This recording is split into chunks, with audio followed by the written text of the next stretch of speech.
There we go. Okay, so Abbé Paramelle was born in the department of Lot in 1790.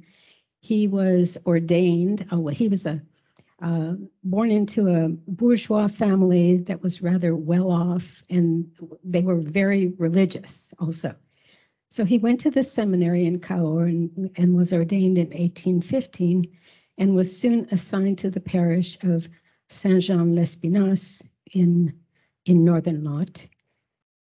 A few years after that, he published the life of Saint-Spéry, who is the patron saint of Saint-Céré in that northeastern Lot area, which gained him a fair amount of fame, and he was quickly promoted to rector in Cornac, another town in northeastern Lot, which I will show you in a minute. And during the years between 1818 and 1827, being the priest in these several churches, he came across many local people, farmers, just regular people, who complained to him about the lack of water.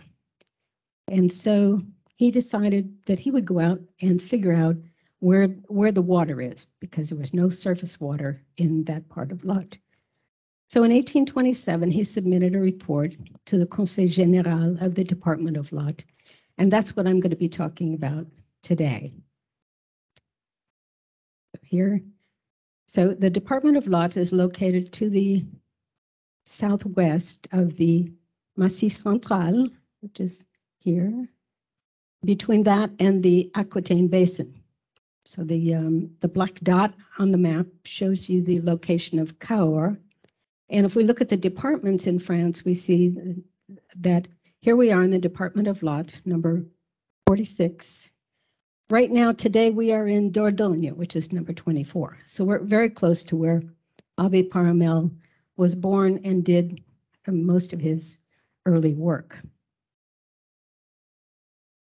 Okay, here's another map that shows the Department of Lot better. We see here the town of Felzins, where Abbé Paramelle was born, 7 kilometers east of Figeac. Here's Cahors, the location of the seminary. Abbé Paramelle's first assignment was in Suzerac, up here, northeastern Lot, and his second assignment was in Saint-Jean-Lespinasse, slightly west of Saint-Céré, which is here in the yellow, and then Cornac, which was another place where he was assigned during the 1820s. And as you can see, looking at the map, we have a variety of geology, which I'll talk more about. We have the Ségala over here on the margin of the Massif Central. Then we have a large area of clay called the Limargue. And to the west, we have the famous Causses, which are basically limestone plateaus. So I want to talk a little bit about Abbé Paramelle's later history to give you an idea who he was. In response to his 1827 report to the Conseil Général, he was given a subsidy to go out and test his ideas for finding water. He was so successful that by 1832, he was released from his religious duties because he was considered to be more valuable finding water than saving souls. For the next 20 years, 1832 to 54, he traveled around France to advise people where to dig for water. And in 1854, when he could no longer ride his horse around France, he retired to Saint-Céré and wrote a book explaining his method, which was published in several editions, translated into German and Spanish. And a hydrogeologist that I met, he's now retired, in the Department of Lot, told me that in the 1970s, they used Paramelle's book at the university in the hydrogeology department. So it was a resource for quite a few years. Okay, so in Paramel's life, basically, he explored 40 departments. You can see them on the map marked in blue. He evaluated 30,000 sites, and he indicated water at 10,000 of them. That is to say, he said, if you dig at this location at such a depth, you will find a thumb's worth of water. And he had a 90% success rate. So he was more famous in the mid-19th century than Henry Darcy was, obviously. He didn't have many resources. He was basically what we would call in the United States a country bumpkin. That is to say, he lived in the country and did not have formal training in geology. But he had, he was able to observe. He had very keen observational skills, and he did extensive reading. These are just some of the people that he read. Notice that some of these people, De la Biche, for example, were in English. He bought translations of these works, many of which were done in Philadelphia, where there was a large immigrant population after the French Revolution. And another of his resources was the Cassini maps. Okay, so this 1827 memoir, which you see in front of you, is the original handwritten copy, which is now housed in the Bibliothèque Municipale in Cahors. And that would be the end of the story. I mean, this beautiful museum and this report living in this museum is a lovely story, but that would be the end of our story if it were not for the Spéléo Club de Paris and a man named Jean Ten, who I met in 2013. The Spéléo Club, it was so interested and impressed by Paramel's knowledge of karst that they decided to transcribe this handwritten report and then to publish it. And so this is the basis of what I'm going to talk about today. So the memoir consists of several chapters. The most important are the first question, where is the water? And the second question, how deep is it? Those are basically the questions he's going to answer here.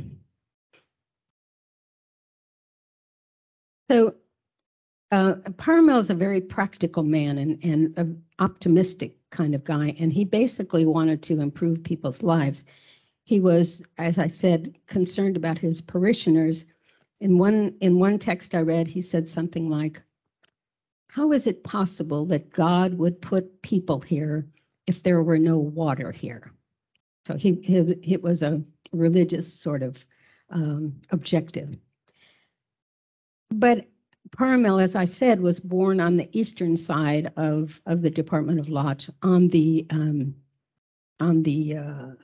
granitic terrain where there was plenty of surface water, and he knew that the western part of Lot had the same amount of rainfall. So his question was, matter cannot be destroyed, so where does the water go? And he ended up spending 9 years walking around on the limestone plateaus looking for the water. He had a few basic ideas that he used. He was a firm believer in the water cycle that not everyone believed in at that time. And he realized from the farmers and from observation that the Department of Lot had the 3 kinds of surface geology that I pointed out on the map. The Ségala in the east has abundant rainfall and water ponds at the surface. So they have abundant springs and streams. The Limargue in the center is clay. It's the altered granite. And there is, it's too compact for the rainwater to penetrate. And so the water just runs off. And as it runs off the surface to the west, it hits the limestone where it digs holes and basically disappears into the subsurface. I think the farmers in the area knew that, but they didn't know about the water being in the subsurface. So here we are again, the Ségala, the eastern portion, the granite with the clay in the middle, and then the coasts here, the limestone plateaus. I have another map I can show you of the Department of Lot with the coasts in the center here. There are 4 of them, and only 3 of them are shown on this map: the Coast de Martel, de Grama, and the Limogne. And most of these are part of a natural regional park that was established in 1999. I think, yes, here's Cahors marked with a black dot again. This is what the Coast de Grama looks like. This is a photo I took from a rental car one day, risking my life to get this photo, but by the way, but it's a good one, I think. Just a road cut into the coast. And here are some more photographs of a doline on the left side, filled with water because of sediments that have accumulated at the bottom. And then a doline near Rocamadour, here on the collapsed sides of the doline. Okay, so basically what Paramelle did was he observed the limestone, and he decided it's rocky and porous, absorbent. Rainfall penetrates, and it doesn't evaporate as it moves downward in the limestone. And water forms surface and subsurface streams as it flows downslope. He found a slope in almost every situation, no matter how flat it looked. There's always a slope. Nothing is a perfect horizontal surface. And under surface streams, whether they're dry or not, there is usually an underground stream. And another of his observations, and that of the farmers in the area, were that streams that cross the Ségala and the Limargue are quickly lost into the limestones of the coasts. And if you look at this map, you basically see the same thing. The Ségala is over here. You see the streams crossing into the Limargue here. They travel across the Limargue, but when they hit the limestone over here, they go underground. And this is why the Spilio Club credits Paramelle for studying a lot of karst before the word karst came into the geologic language. So according to Paramelle, springs form in 2 ways. They can form from disseminated sinkholes that are on the coast surface. The water goes down through cracks or holes that the water dissolves into the rock. Water moves down into the land, coalesces, and moves downward, often coalescing and coming to the surface at the base of cliffs. And the other way springs form is that the surface water can flow downward into the low elevations in valleys called the talve. The water penetrates the valley floor, creates an underground stream underneath the valley floor, and often these underground rivers resurge further downstream, and that's what happens in the Weiss River. Here you see it forming, being made up of the streams moving off the Ségala and the Limargue, going into a sinkhole here in Témines, flowing underground for 15 kilometers, resurging down here, and then flowing as a river that you can see at the surface until it flows into the Dordogne. And this is just one of many. This is perhaps the most striking example of the perte, the water disappearing into the limestone and then resurging downstream. But there are numerous of them in the Department of Lot, and Paramelle found a number of them. And so here's another, just a modern map view of the same thing. These towns circled in red here are the towns where the streams form at the surface. This black square here is Témines, where the water disappears underground. And over here is the resurgence, where the water comes back to the surface and then flows into the Dordogne. Okay, so basically, Paramelle was trying to answer two questions. Where is the water and how deep is it? So we've already talked about where you will find the water. Paramelle talks about the watershed basins and the crests and makes the obvious observation that water flows downhill. And so you always should look for water in valleys that you can evaluate or estimate the amount of water you will find in a spring or an underground river by estimating the size of the valley if you know the amount of rainfall, which he did. And there are primary valleys and secondary valleys. Secondary valleys flow into the primary ones. And there are interrupted and continuous valleys. The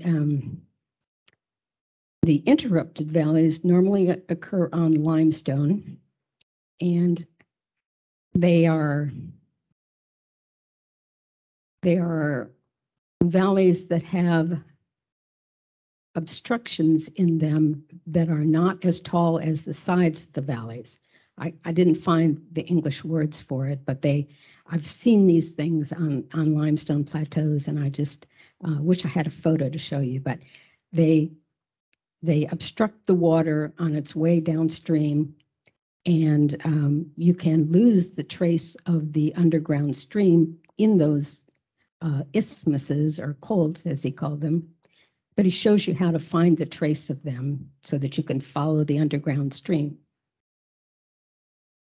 And Paramelle also talks about if you have a wide valley and you're looking for the underground stream, he gives you some pointers on how to find the valley or how to find the underground stream underneath there.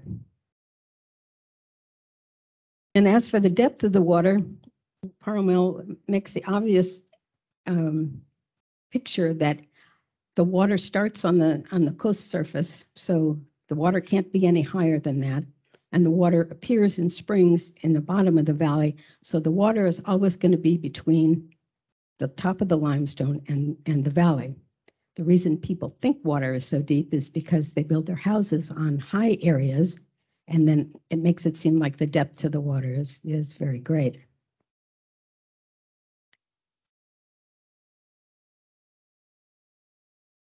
So we always want to dig in a valley because the valley is always closer to the underground stream.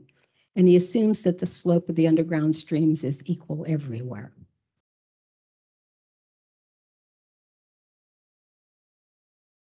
So if you have a sinkhole somewhere and you know where the water comes out and you live in between those two places and you want to find out how deep the water is, you can measure the elevations of those two places and do your division and find the depth to water at a specific location. And he was writing this for people who didn't have a whole lot of money, and so he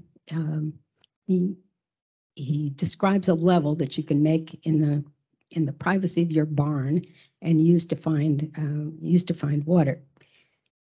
As for the distance you have to walk to find the water, he says the crest is the very top of the water, of the rainfall.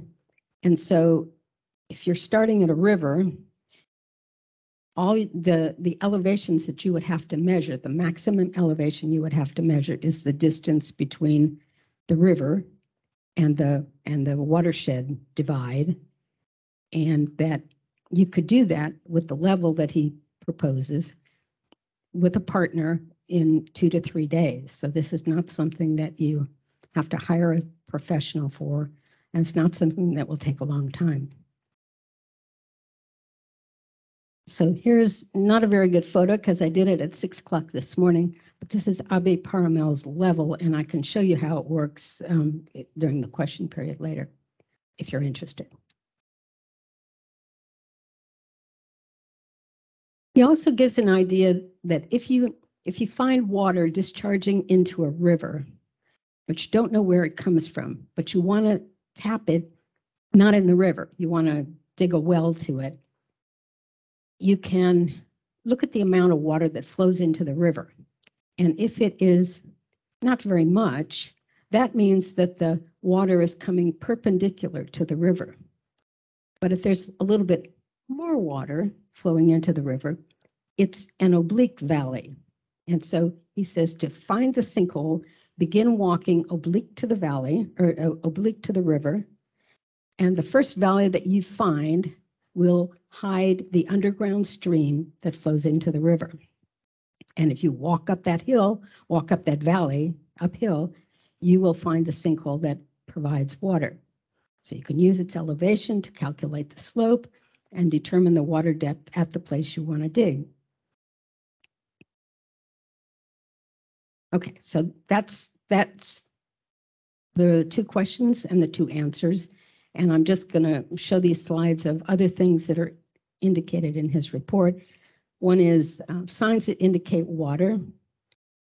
One of them is this is from Vitruvius, if you lie on the ground early in the morning on your stomach and you look to the horizon, if you see water vapor coming up, you know that there's water down below and you can dig for water at that point. This is Vitruvius, right? He's prior to the Common Era. So that's information from a long time ago. And if you see flies and frogs, there might be water nearby. And he gives some instructions on how to improve pond water. If you don't have any other access besides a pond, he tells you how to improve your pond water. And he has an idea for using capillary action to draw water up out of a bucket that you can collect in a clean water bucket over here if you have limited means and need water. And so these last photos are the churches that Paramelle worked in. And I guess we should say a little thank you to the church because of the church we have Paramelle and his magnificent accomplishments.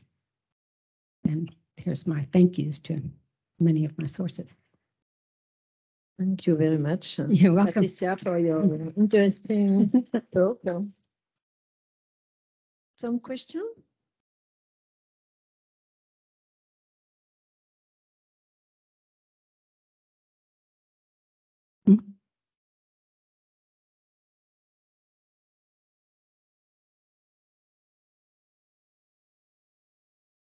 Thank you, Patricia, for your interesting talk.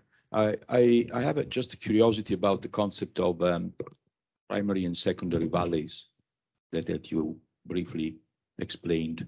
I was just wondering if it was just an hydrographical concept based on the role of the valley in the geographical system, or it was also connected to some geomorphological aspects, and if they maybe were also connected to the fact, and if the law was using the classification in primary and secondary rocks and mountains connected with that. Oh, no. The primary and the secondary didn't refer to the age or the era, anything like that.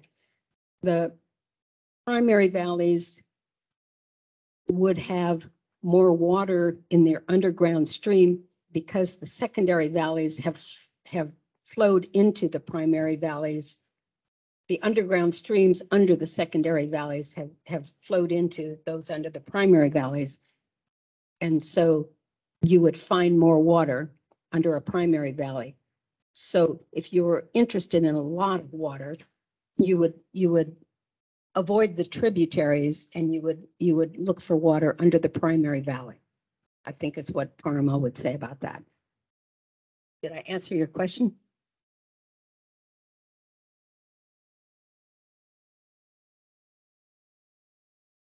Yes, thank you so much.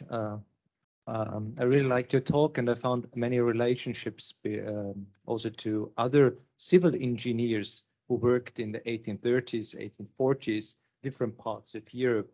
For example, in Trieste, they reconstructed also these underground streams because it was very important for tap water, bringing tap water to Trieste, for example. There were Antonio Lindner or Svetina.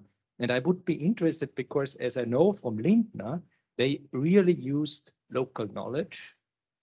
And it was a sort of, they used this local knowledge, at least they published it also sometimes, but it was also, they really built on this knowledge. On the other hand, in the 18th century, there were important publications from Franz Anton Steinberg. You maybe know him. He made, it's on Slovenia, it's this Carnolian cast, which was very important after Valvaso, so he developed his thinkings further.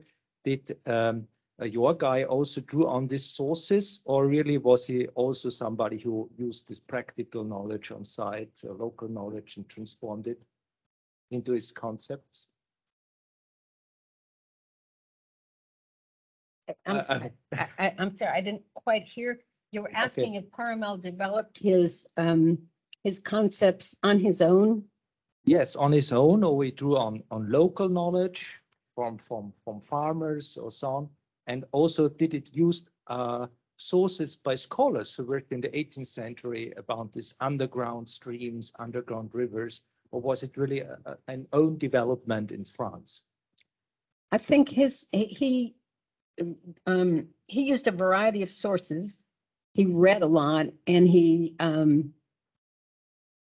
used even foreign sources and translations of the Latin. But he also used farmers' knowledge, and the knowledge was already there that the Weiss went underground and that it was the same river when it came out downstream. So he used a fair amount of local knowledge, and what he was basically trying to do was to make more holes in the land so that more people would have the water that was under the land instead of it flowing out in large quantities way downstream. So I think he used every single bit of knowledge that he could get that made sense, and he was pretty much scientific about it. I mean, there were cause and effect, and so does that answer your question? Thank you. Okay. So another question?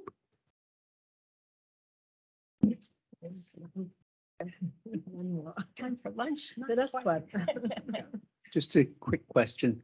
It's very striking that he moves from writing a biography of a saint, and in 3 years, he's writing in hydrogeology. Was the saint, do you have any idea about the motivations or how he felt about that transformation? Was it something that he kind of had to do as an early part of his religious training or something, or is it something that was a work by the family? I just wondered about, it is quite, having the two so close together, it doesn't necessarily contradict, but it's a little bit striking in terms of the kind of research and the sort of commitment that would be involved. Well, I think he started working on the water problem like in 1818. And he worked on that for 9 years. And it was during that period that he also worked on the saintly thing, the biography. So I think he had both of those things going on at the same time. And for him, finding water and talking about the life of that local saint were probably not that far apart for him as maybe they are for us today.